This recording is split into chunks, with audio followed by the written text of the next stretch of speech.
The physical and emotional well-being of your child is always the top priority for teachers and staff.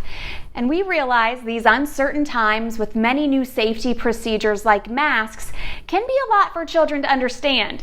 So today, from his home, we're speaking with Dr. Kyle Pruitt, a leading child psychiatrist, on what parents can do to better prepare their children for school. Dr. Pruitt, how can parents prepare their children for some of the new things they'll see at school? They've already seen people in their community with face masks, and hopefully they've seen you with face masks.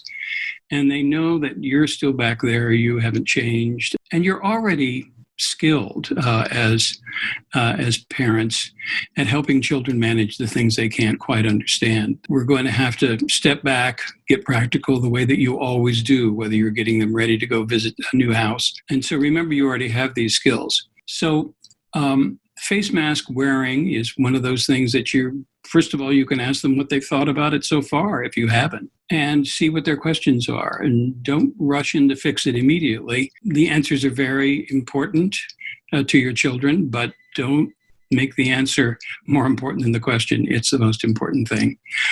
One thing that one family did for their child, which I thought made a lot of sense, was that they made a photo book of the child actually doing all the safety things they were doing at home. They gave it to the child, and so when the child went to school, instead of being afraid of the face mask and the other things, they were proud to have already figured out a way to master it. That's a great way of looking at it. And how should we expect children of different ages to understand the new safety and health protocols at school? One of the first things to do is make sure you know what they are. Get informed. Make sure that you and your school are already in touch about what the new regulations are going to be when the child goes back, so that you'll have a chance to actually say to your child what's likely to happen. For example, drop-off is likely to be pretty different than it was last spring. Toddlers, preschoolers love to work out the way the world is going to happen through pretend play. So don't be afraid to get down on the floor with them. Be the teacher, be the child, to do a drop-off, have fun with it.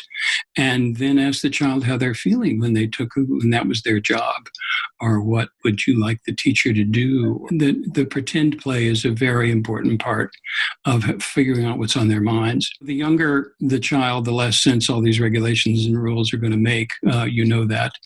But we ask them to do a ton of things that don't make sense to them every day. And they often do it because they believe in our ability to keep them safe. Language helps. Listen first. Don't try to fix, because your tool may not be the problem they need fixing. Thank you for the advice, Dr. Pruitt. For Parenting Under 5, I'm Christina Nicholson. Thanks for watching.